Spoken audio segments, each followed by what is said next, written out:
নমস্কাৰ বন্ধুসকল, মোৰ অন্য এটা ভিডিঅ'লৈ আপোনাক সকলোকে স্বাগতম জনালোঁ। তো বন্ধুসকল, কামখন চাই নিশ্চয় গম পাইছে মই কোনটো টপিকত ক'ব ওলাইছোঁ।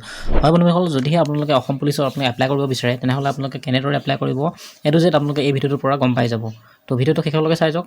তো তেনেহ'লে ভিডিঅ'টো আৰম্ভ কৰোঁ। নিশ্চয় আপোনাক দেখা পাইছে অসম পুলিচৰ ৰিক্ৰুটমেণ্টত 2026 2350টা ওলাইছে। SI কনষ্টেবল, ড্ৰাইভাৰ, চাফাই কৰ্মচাৰী। চ' তাত ক্লিক কৰি দিওঁ আপোনালোকে অফিচিয়েল ৱেবছাইটটো। ক্লিক কৰি দিয়াৰ পিছত আপোনালোকে ঠিক এনেদৰে আহি যাব। আহি যোৱাৰ পিছত আপোনালোকে স্ক্ৰল ডাউন কৰিব। অসম পুলিচৰ এপ্লাই কাৰণে আপোনালোকে প্ৰথম আপোনালোকে ইয়াত লগইন কৰা অপশ্যনটো এবাৰ নাই, যিহেতু আপোনালোকে ৰেজিষ্টাৰ কৰিব লাগিব।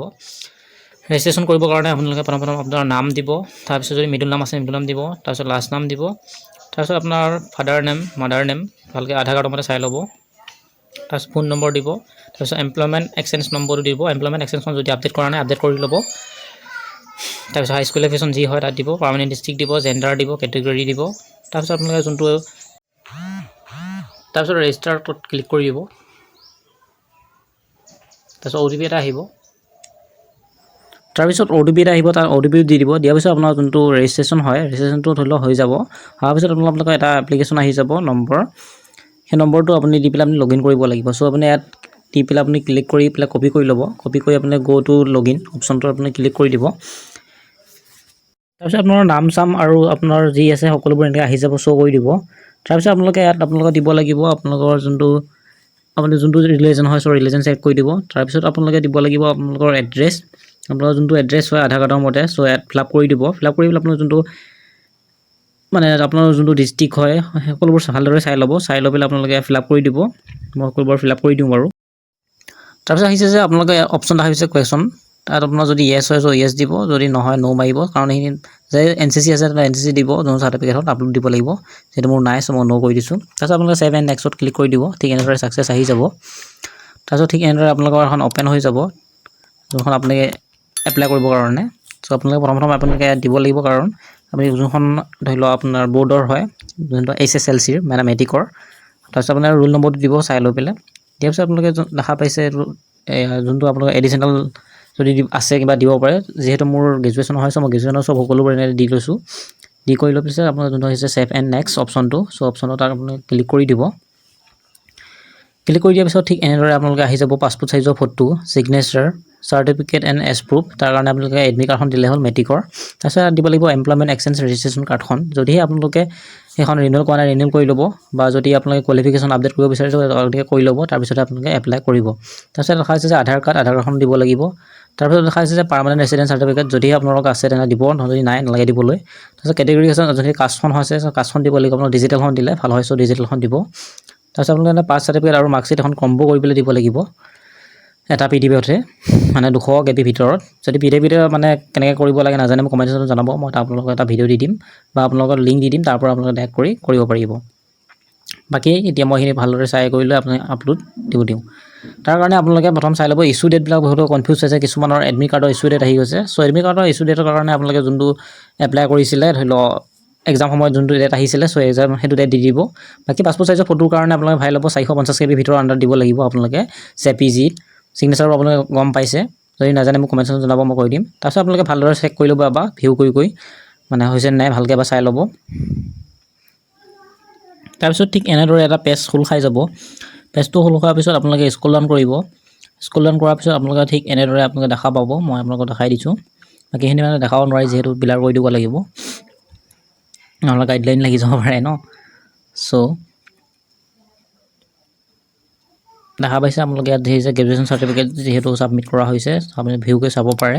বাকী আপোনালোকে দেখা হৈছে যে যদি আপোনালোকৰ হোমগাৰ্ড চাৰ্টিফিকেট আছে তেনেহ'লে য়েছ কৰিব, যদি নাই ন' কৰিব। বাকী আপুনি কনফাৰ্ম অপশ্যনটো দেখা পাইছে। চ' কনফাৰ্ম অপশ্যনত আপোনালোকে ক্লিক কৰি দিয়ক। ক্লিক কৰাৰ পিছত অকণমান লোডিং হ'ব। লোডিং হোৱাৰ পিছত অকণমান ৰখিব লাগিব। তাৰপিছত আপোনালোকে কৰিব কি লাগিব মই দেখাই আছোঁ ভিডিঅ'টোত। তাৰপিছত ঠিক এনেদৰে আহি যাব। আহি যোৱাৰ পিছত ঠিক আহিছে ছাকচেছফুলি আহি আছে, অল ডাটা ভেৰিফাইড ছাকচেছফুলি। তাৰপিছত লোডিং হ'ব। ঠিক এনেদৰে এখন আহি যাব। আহি যোৱাৰ পিছত আপোনালোকে এতিয়া অনলাইন কৰিব পাৰিব। তাৰপিছত আপোনালোকে ঠিক এনেদৰে চাই ল'ব পাৰিব আপুনি কিহত এপ্লাই কৰিব পাৰিব। তাৰ কাৰণে আপোনালোকে চাই লৈছে, যিহেতু আপোনালোকে ইয়াত কনষ্টেবলত কৰিব পাৰিব, AB UBত কৰিব পাৰিব, তাৰপৰা SIত কৰিব পাৰিব। মই যিহেতু গ্ৰেজুৱেশ্যন দিছিলোঁ, চ' গ্ৰেজুৱেশ্যনৰ কাৰণে SI AB আৰু UB এনে সকলোতে এপ্লাই কৰিব পাৰিব।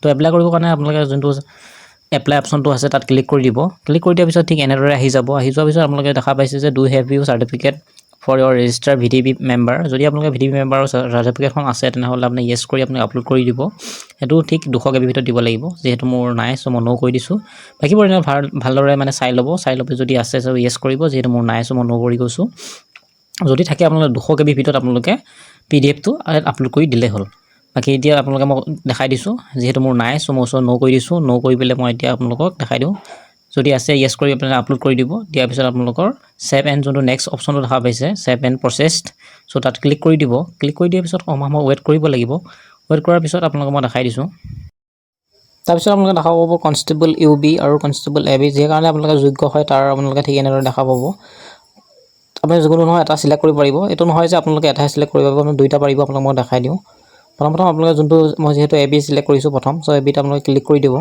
ক্লিক কৰাৰ পিছত আপোনালোকে মই দেখাই দিছোঁ তাৰপিছত আপুনি সাবমিট অপশ্যনটো দেখা পাইছে সাবমিটত আপোনালোকে ক্লিক কৰি দিব সাবমিটত ক্লিক কৰি দিয়াৰ পিছত অকণমান সময় লোডিং ল'ব লোডিং লোৱাৰ পিছত আপোনালোকে নেক্সট আপোনালোকে দেখাই দিছোঁ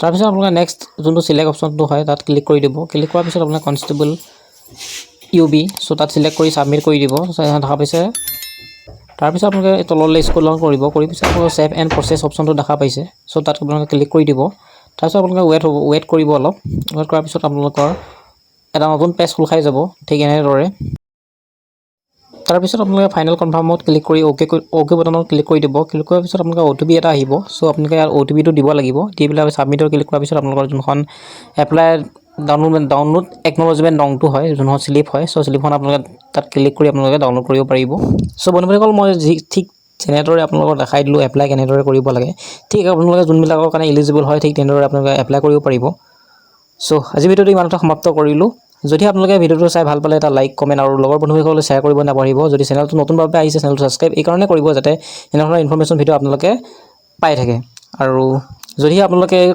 এপ্লাই কৰোঁতে কিবা প্ৰব্লেম হয় তেনেহ'লে মই ডেছক্ৰিপশ্যন বা আপোনালোকৰ কমেণ্ট বক্সত মই এটা কণ্টেক্ট নম্বৰ দিম তাক আপোনালোকে কণ্টেক্ট কৰি পেলাই আপোনালোকৰ যোনখন অসম পুলিচৰ এপ্লাই আপোনালোকে ভালদৰে চাই পেলাই আপোনাক কৰি দিব তো আজি ভিডিঅ'টো ইমানতে সমাপ্ত ধন্যবাদ জয় অসম